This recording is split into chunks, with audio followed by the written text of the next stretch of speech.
Would you dance with the Reaper in the pale moonlight? Hello, my noble band of outlaws. Outlaw Samurai coming at you live with a video. Wait, what is this? Is this a sword? Outlaw still does sword content? Yes, I know. I've absolutely flooded the channel with reviews lately. Mainly taste testing reviews. Personal reasons why that happened, but in any case, I am doing some sword-related content today. And I watched an episode of Scythe-man recently, where there was these martial artists. They were sparring with a scythe and a hook sword, and Scythe-man was doing a review of it. So I decided to give my thoughts on scythes as weaponry. Now, before I continue, there is an actual type of historical scythe that was used on the battlefield. And for lack of... just a moment. Lack of a creative name, it was simply called a war scythe. Basically, a scythe blade inverted to stick straight up, instead of the classic going out to either one side or the other. Now, in the video where they were sparring with this, you can look it up on YouTube, it seemed like it was a pretty decent fight, especially considering there was another fight with a spear user using against a longsword user. Now, most people would think that the spear, well, not the spear, the scythe would have a bit of a disadvantage. I mean, obviously, you can hook your opponent, but the key advantages of a scythe is that it's hard to tell the distance. And what I mean by that is, it's a timing thing. Because with the tip of your weapon sticking so straight out from the end of your weapon, you're able to strike. And by the time you would have to strike with a normal weapon with the tip going straight out, because it goes to the side, or in this orientation straight down, you are able to strike your opponent faster than you would with a conventionally formed weapon edge. So basically, so what I mean is that if I come straight down on this old laundry, damn it,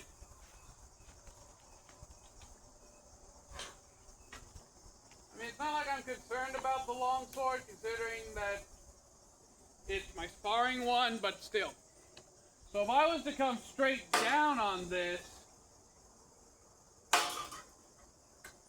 you see that the tip of my scythe, in this configuration war scythe, hits at a relatively regular interval.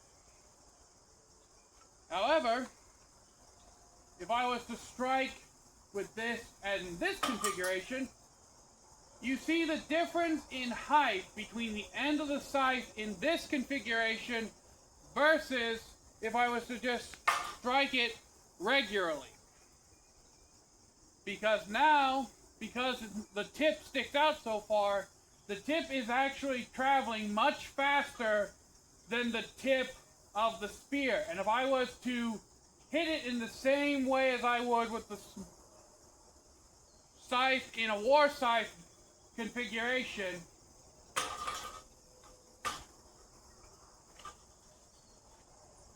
by the time I were to get the top of the scythe to the same position as it was in when I had it in war scythe mode, the blade is already far past the original point of contact. That's one very useful ability that the scythe has.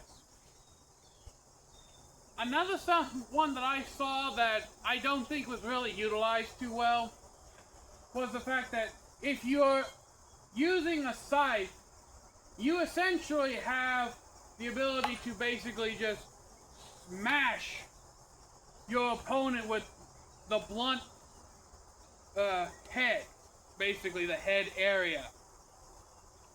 You could even use this to kind of push back an opponent's blade, or if you can manage it, push back the opponent's blade, and because of how the scythe weighted, you can let go of the back, swing the blade around, and you can hook the back of an opponent's head or neck.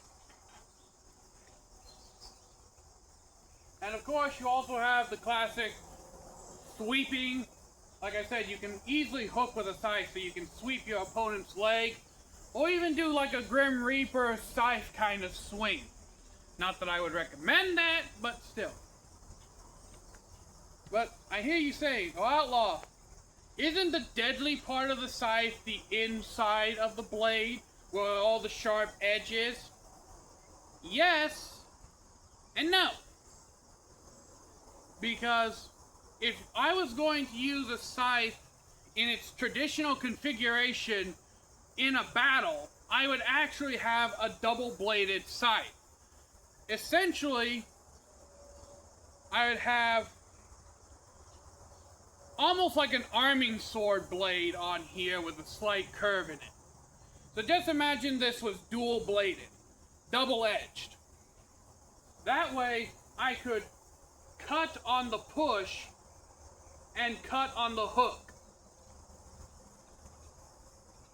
Now, there is something to mention, that scythes in general, they don't seem rather agile.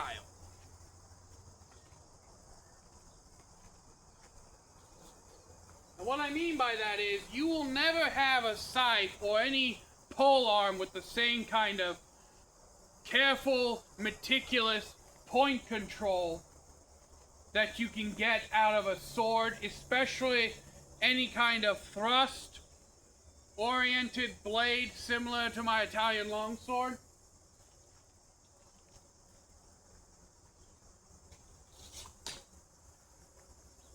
But the scythe actually has more penetrating power because it is essentially like an oversized war pick. So if you do manage to get this thing into an opponent, you could easily, completely eviscerate your opponent simply by hitting them in the side. Now just imagine this going into you and the blade pushing open the wound, that natural hook wanting to slice and pull out the intestines along with it. That's pretty devastating. Or if you were to come straight down, let's say you get an opening and you get the tip of the scythe right here. This will go in between the collarbones and the top of the rib cage and just allow you to go straight down into the vitals. There's also something that, while you won't get the same amount of tip control, you do have a little more tip control with a scythe than most weapons. Let me explain. With many polearms, you have to retract the weapon and kind of maneuver them from a new position. However, with a scythe, even if I am coming in directly like this, unlike a halberd or a glaive, like a naginata, not a poleaxe, a bill hook will do something similar to this, but you won't get the same effect. If I'm coming in like this, all I have to do is just rotate my hand, my backhand slightly, and I've completely changed the angle of my attack. I can even get under or above someone's defense. Now you probably say, oh Outlaw, that ruins edge alignment. Not necessarily with a scythe. Because the scythe, edge alignment does not matter as much with a scythe as it does a sword.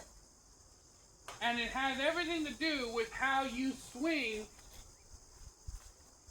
both a scythe and a sword. With a sword, the edge is facing the same direction as you.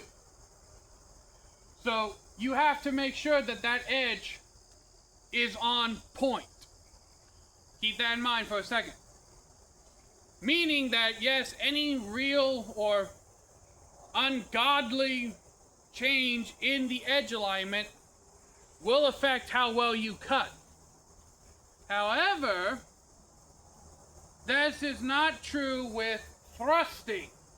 There is no edge alignment when it comes to delivering a powerful thrust. It is only getting the tip to make contact with the target. This is why I said keep this in mind.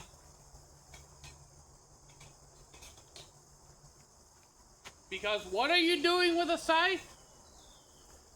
It's the same phenomenon as with a pickaxe or any kind of polearm with a form of beak or spike or spear spear somewhat.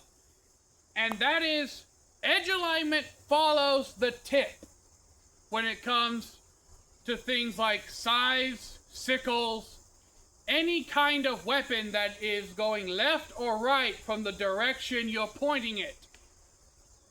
So, what I mean by this is that with a scythe, edge alignment follows the tip.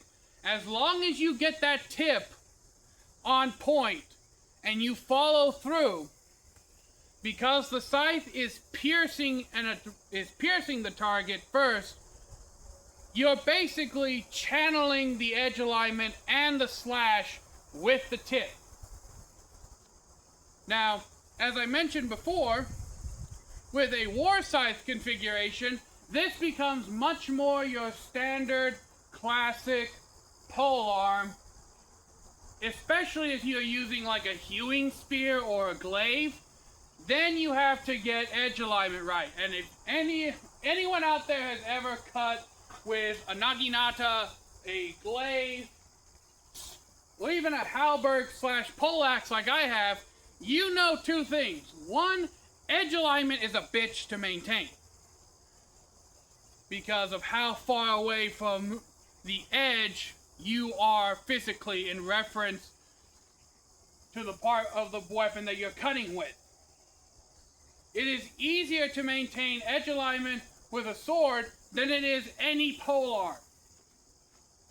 Now, in a lot of instances, because of the weight and the leverage of the polearm, they tend to compensate more for lack of edge alignment than a sword does, unless you have a very specifically forged sword with a heavy blade that can autocorrect. Basically a chop / oriented blade like a katana or a falchion.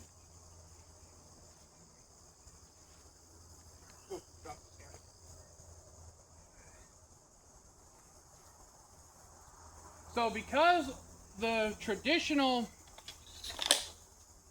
means to which a scythe has its edge alignment, once the tip enters the body, the blade will follow suit, and edge alignment doesn't really become a problem at that point because you're essentially cutting in to the target. If you've ever cut, I know all of you have cut meat on a cutting board before. It's the same thing. Once you start the cut on like the pork chops or the brisket that you're preparing, you don't really have to worry about the edge alignment anymore until you've cut through the pork chop, because the meat is acting like a guide, keeping the knife going in the same direction. It's the same with the scythe. Once the scythe's tip gets into the body, the flesh will naturally have a form of suction on the blade, allowing it to follow through the natural path of progression. And Long-time viewers of my channel will know that I'm not very good at explaining things, so you kind of have to take my explanations with a grain of salt. Now, would I want to use a scythe if I was going to go up against the swordsman?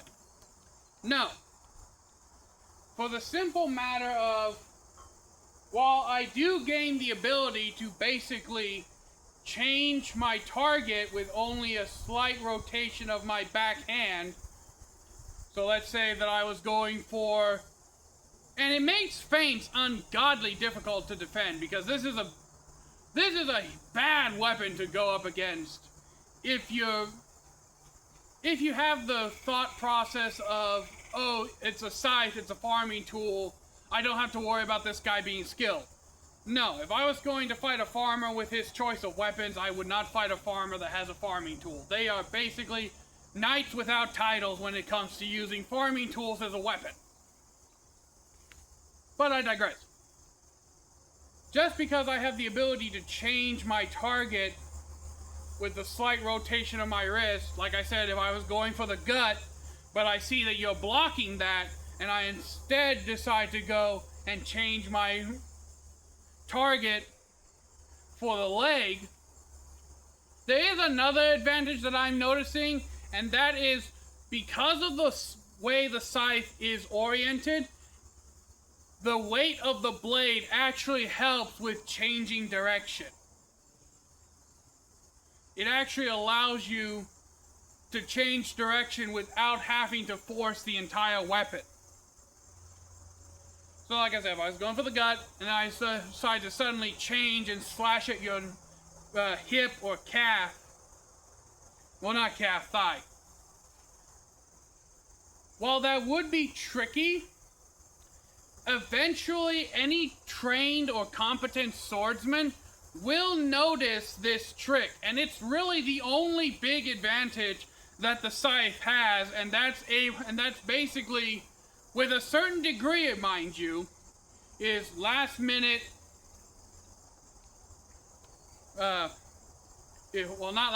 second trajectory changes. Now, I know some of you are going to say, oh, Outlaw, you can do the same thing. Damn it. You can do the same exact thing, okay, with a sword. Alright? If you're going to attack like this, you can suddenly change it from a high slash to a mid slash. Or if you're going low, you can suddenly change it from a mid slash into a thrust.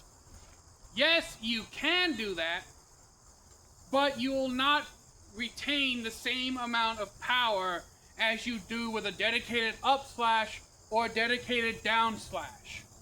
That is, the reason behind that is, with a sword, you have to expend that energy more.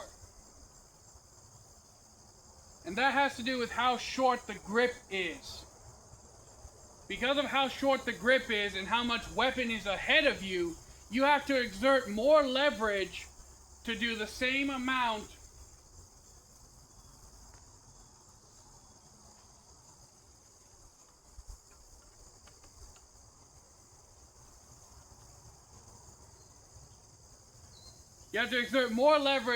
to do the same amount of sudden trajectory change as you can with only a slight movement of your backhand or your forehand. An example, say I wanted to come down and then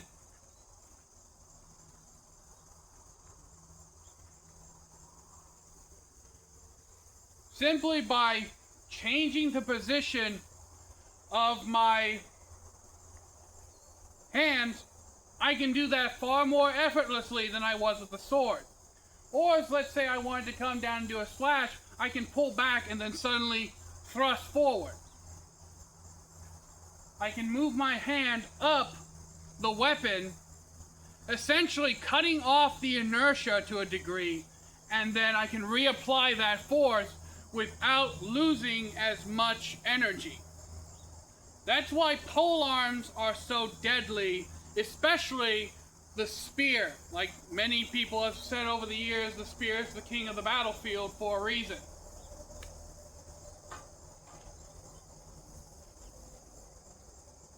Because you can change trajectory far easier with a pole arm than you can with a sword. With a sword, I only have so much leverage, I only have so much ground to gain purchase on to turn my slash into a thrust. Now I can just simply slash and retract and then thrust forward.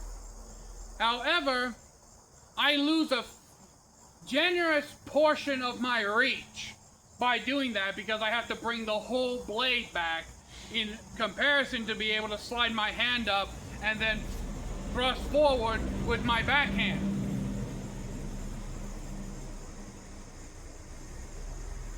But in any case,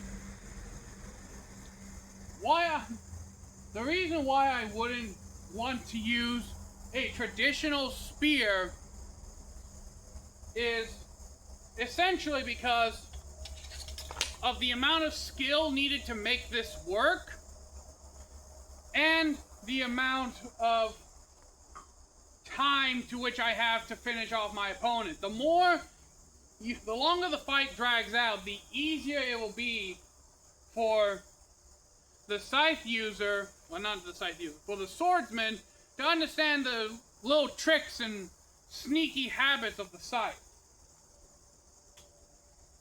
And if you're going, and if I was and I hear you say, well, what about if it was a war scythe? Well, if I was using a war scythe, I'd be more amped to do it, but at the same time, with a war scythe, I'm stuck using the same traditional attack methods as most pole arms. And any competent swordsman will know that there are only certain techniques you can use with a pole arm and certain combinations until your attack pattern becomes basically open book, read chapter 4, verse 7. And because of the large amount of skill necessary to make the traditional scythe work as a valid weapon, I wouldn't use it. It does have the benefit of being like, what the fuck? Like a WTF moment for sure. And it is a pole arm, so to speak, so you do have the reach advantage. And you can also turn and change trajectory pretty much on a dime without losing or sacrificing too much kinetic energy, power, momentum. But because of the limited bag of tricks you can pull from with this, I don't foresee it as a valid weapon for long-term fighting. Especially against a skilled, competent swordsman who has spent many years fighting all kinds of different polearm users and all types of different combatants. Now, before I end this video, I hear you asking, well, Outlaw, if you're not going to choose the scythe to go up against, if you wouldn't choose the scythe to fight with, what weapon would you choose to fight the scythe? As in, what weapon are you choosing to go up against the scythe with? And honestly, if I had to fight someone using a scythe, I'd pick one of three things. One, I might just go with a war scythe, just for the comedic effect of, haha, I'm going to beat your scythe with my scythe. Second, I'd choose a spear, more specifically, a long hewing spear. Basically, what a hewing spear is, if you take a gladius and shove it on the end of a spear. A spear that can both cut and thrust. And lastly, if I had to pick a sword to go up against it, I'd probably pick something like a Zweihander or some other form of war slash greatsword, a long, heavy blade. And if I had to fight against the scythe user, let's just say I have my regular blade.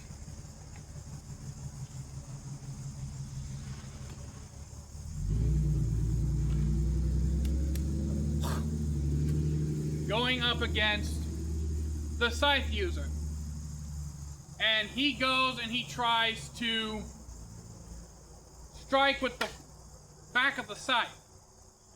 My first impulse would actually be to try and smack the scythe as hard as I can.